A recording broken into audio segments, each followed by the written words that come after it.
Hello, everyone. Karen Glasser here, and welcome to Life Uncorked, Aging Like a Fine Wine. And I am here with Aliza Kline. She's the founder and CEO of OneTable. Welcome to the show. How are you this morning?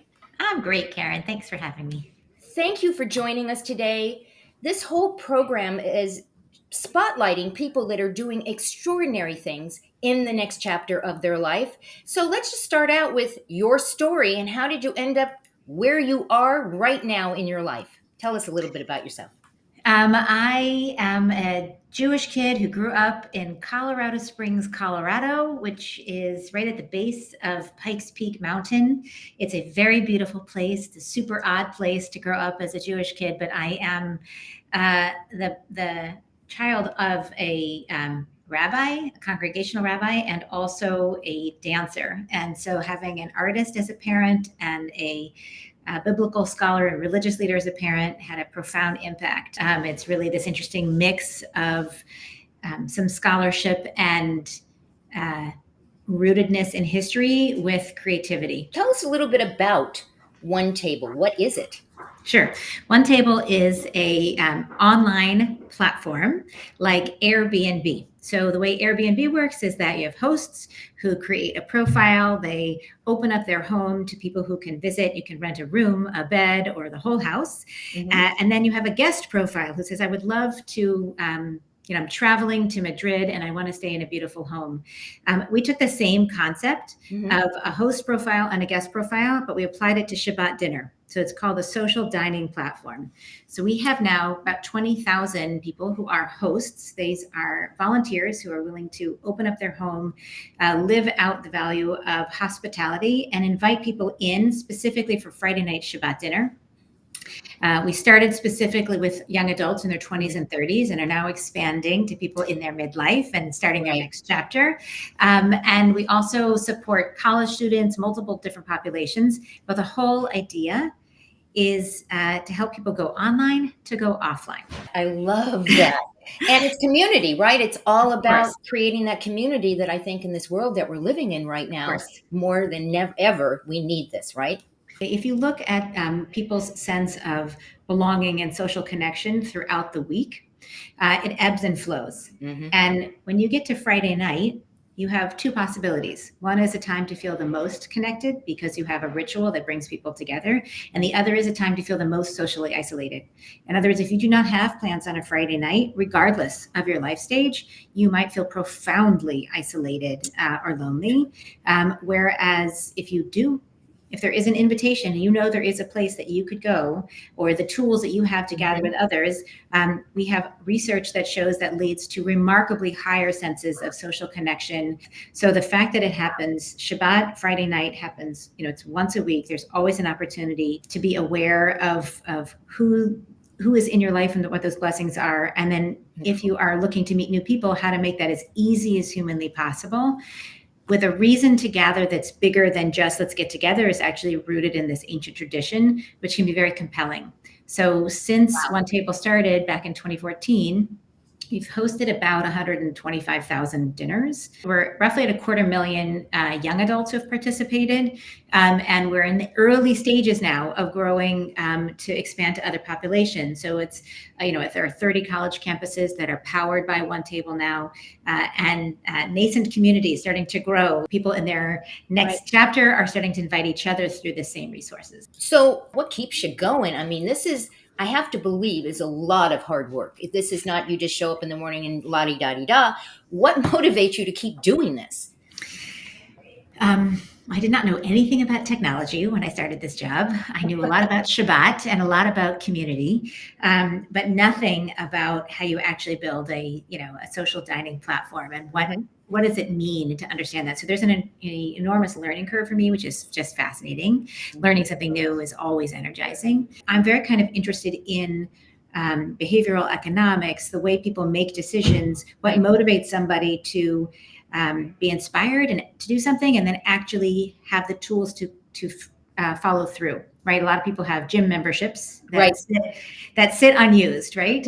And Shabbat's there every week. We've got synagogues, community centers, all kinds of people, but they're often empty. And it's not because people don't want to do it. What gets in the way? And so that to me is fascinating. So the more I can understand the way people behave, and what are the barriers between them and being in fulfilling relationships, for example, and understand that, that's exciting to me.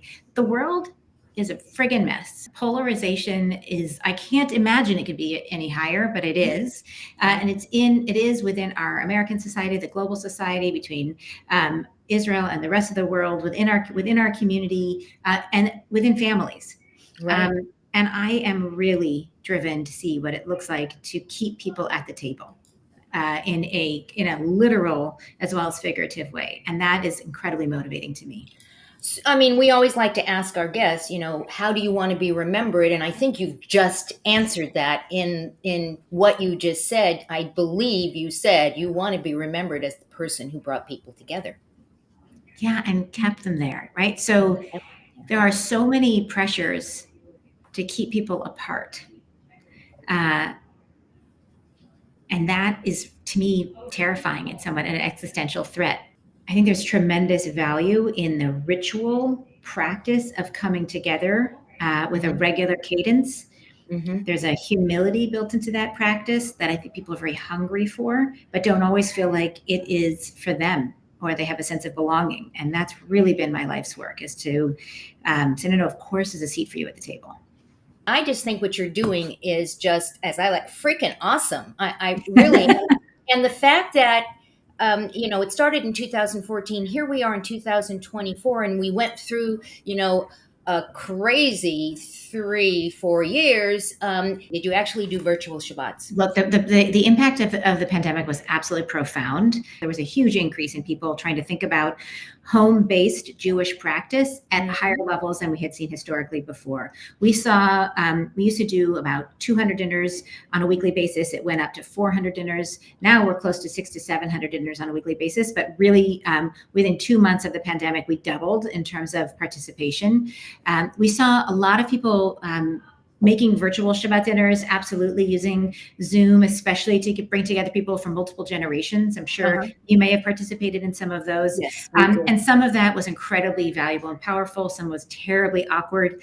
And as soon as our primary population of young adults, as soon as they could gather in person again, they did. However, they had gotten so used to very intimate dinners, 2 people, 4 people, 5 people, that it took about 1.5 years to rebuild the muscle memory of going back up to 6 people, 8 people, 10 people. Before the pandemic, our average was about 12 to 14. Young people would sort of pack into their homes, and it really altered the way they were connecting. People just didn't feel safe gathering. And didn't really have the muscle memory of how to have, what does it mean to cook for 12 people? Like they had just sort of forgotten that. And it's over time, it has been rebuilt. Now the average is about 8 people at a dinner, which, if you're curious, is actually the ideal size of a dinner party. You put your most robust person, the biggest conversationalist, right in the middle of the table. But that's enough where everybody can meet somebody new and also really engage in meaningful conversation. Well, this is awesome. I have one last question for you, and that's what's next for Aliza and OneTable. What's next for you? So in the immediate future for 2024, I really do think that there is a necessity for this focus on staying in dialogue with people, even within our own team, where people are across the board in terms of their own political connections and the way they are associating, identifying as Jewish right now specifically. And so we've done some real structured resources and conversational tools. I'd like to bring that way beyond, so that people can have the invitation to be at the table, and then the resources and tools in order to do that. Look, I think, I'd like us to be reaching well over 100,000 people per calendar year. We're also taking our technology and white labeling it. That means other organizations can say, I would like to do kind of DIY dinners for my population, whether it's a congregation in Arizona, or it's young adults who've lost a person in their family, or retirees in Palm Springs. So that is a whole new product line for us, is like really bringing that up to the world. As a person, I'm very lucky to still have my parents who are in their late 80s, and I have children who are off to college. And so I feel like I'm very much in between and really wanting to spend as much time with all of them as I possibly can. And as I think about what may be next for me, it's really making sure that I have the time to be as present as I possibly can with the people that I love. Thank you, Aliza, for joining us today. We've been talking to Aliza Kline. She's the CEO founder of OneTable. If you want more information, make sure that you check it out on their website, gettogether.onetable.org. Thank you for joining us. Thank all of you for joining us. We know that you have a choice as to how to spend your time. You chose to spend it today with Aliza and I. Go out, give somebody an awesome day, and we'll see you next time. Goodbye, everyone.